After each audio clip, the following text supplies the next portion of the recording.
Lorsque vous commencez à prier par inquiétude, vous ne pouvez demeurer dans la prière par inquiétude.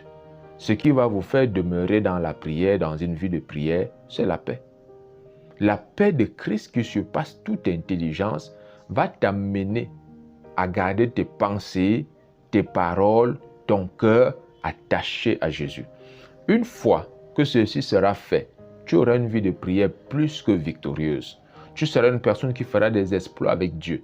Et les gens ne comprendront pas pourquoi vous avez des résultats dans votre vie de prière comparativement à vos années antérieures. Ne marchez pas avec Jésus sous le prisme des autres. Si vous marchez et que votre vie de prière, vous l'observez à l'aune de ce que le pasteur fait, de ce que les autres font, il est possible que vous vous relâchiez. Dieu commence en disant, ne vous inquiétez de rien, mais en toute chose, faites connaître vos besoins. Si vous croyez réellement que votre prière est efficace, vous devez continuer de prier. Si vous croyez réellement que Dieu ne peut jamais mentir, vous devez continuer de prier. Et la première des choses qui se manifestera dans votre vie, c'est la paix.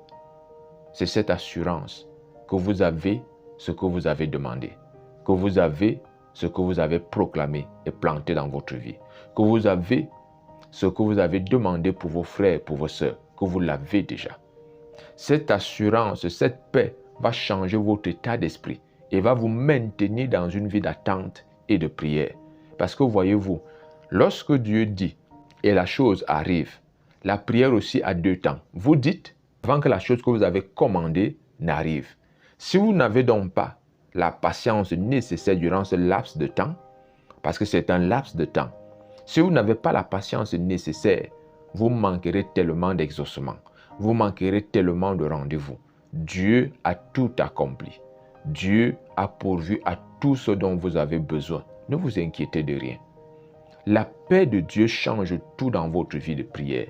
Ma vie de prière aujourd'hui connaît beaucoup plus de résultats qu'hier parce que lorsque je me mets à proclamer, je suis béni, je suis fort, je suis pardonné. Ça ne dépend pas de ce que j'ai fait hier, ça dépend de ma position. Et mon cœur se remplit de paix parce que j'ai une position devant Dieu. Vous devez donc comprendre une chose.